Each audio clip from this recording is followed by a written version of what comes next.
سوال نہ کرنا پڑے کسی سے، لیکن مجبور سوال کرنا پڑے تو چوری کرنے سے سوال کرنا بہتر ہے، اور سوال کرنے والے کو دینا چاہیے۔ اور بزرگ ایسے سے گزرے کہ وہ ان کی چیزیں چوری بہت ہو جاتی، لوگ ان سے شکایت کرتے کہتے یار کیا کروں، میری بھی چیزیں چوری بہت ہوتی، اب میں کیا کروں۔ شادی کا اندر ہے، ننگے شریف پولیس ہو رہا ہے، پولیس پکڑ کے آئی ایک آدمی کو سر کو روٹیوں کی ایک بس گٹھی بنائے کے جا رہا تھا، تو چاچی نے پوچھا کیا ہوا یہ کیوں پکڑ کے لائے ہو؟ کہا چور ہے یہ روٹیاں لے کے جا رہا تھا۔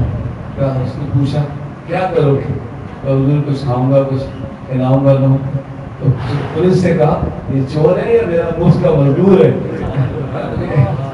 چھوڑ دو اس کو، میں نے تو روٹی پکوائی اس لیے کہ لوگ کھائیں، یہ تو میرا مفت کا بیگار ہے۔ ایک بزرگ کے یہاں کسی نے چوری کی، انہوں نے دیکھ لیا، دیکھا تو اس کے پیچھے دوڑے، کہا میں نے معاف کر دیا، معاف کر دیا۔ تو وہ نہیں رکا، وہ ڈر گیا تھا، کہا میں نے معاف کیا، معاف کیا، آ جاؤ آ جاؤ آ جاؤ، نہیں آیا اسے لگی۔ تو مریدی نے بتایا کہ آپ کیوں کر رہے تھے؟ کہا میں نہیں چاہتا تھا کہ قیامت میں میری وجہ سے اسے پرسش۔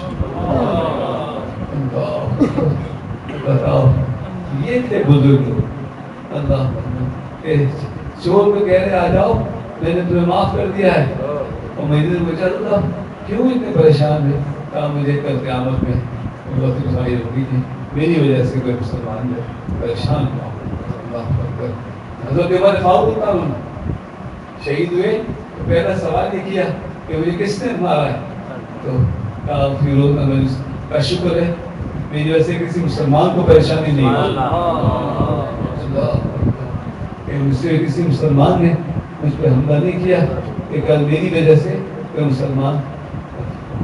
تو یہ اصل سلسلہ ہے ولایت کا، محبت کا، پیرانے طریقت کا۔ اللہ تعالیٰ ہمیں اس پہ عمل کرتے فرمائے۔